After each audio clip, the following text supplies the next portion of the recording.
North Korea's willingness to talk and join in the Winter Games celebrations signals a welcome thaw in inter-Korean relations. But some analysts, including Bruce Klingner, expressed concerns and even warned that the Olympics won't be a cure-all. Our Hye-sung sat down with the former CIA deputy chief for Korea. A thaw in frosty relations. Resumption of high-level inter-Korean talks and an agreement Wednesday to have a joint entrance for the Pyeongchang Winter Olympics under a single flag. Despite hopes that the latest developments can help ease tensions and ultimately lead to a nuclear-free Korean peninsula, some experts warn of caution. Former CIA Deputy Chief for Korea, Bruce Klingner. Well, it has to be sincere.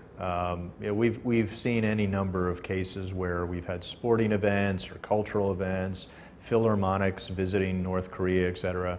All have come to naught in improving inter-Korean relations or moderating North Korean behavior. So, we need to be, realistic about what might happen as a result of North Korea simply arriving at the Olympics.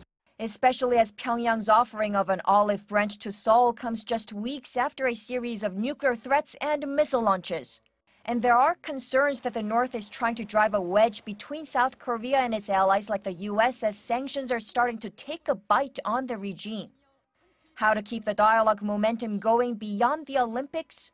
Well, there has to be reciprocity. So North Korea has already articulated a long list of demands that Seoul must provide, and South Korea should make those conditional and also provide their own list. That list, including reunions of separated families, is agreed on in the 2000 Inter-Korean Summit.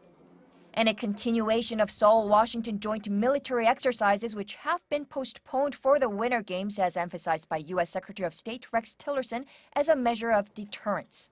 The object of negotiations, if and when we get there, is the complete, verifiable, and irreversible denuclearization of North Korea. Let me be clear, we will not allow North Korea to drive a wedge through our resolve or our solidarity.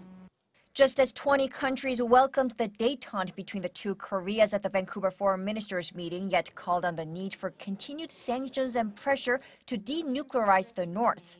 I think we have to realize that it's a long-term issue. We need deterrence and containment and pressure and work towards long-term regime change as opposed to some near-term, sudden regime change through military means. Hye-sung, Arirang News.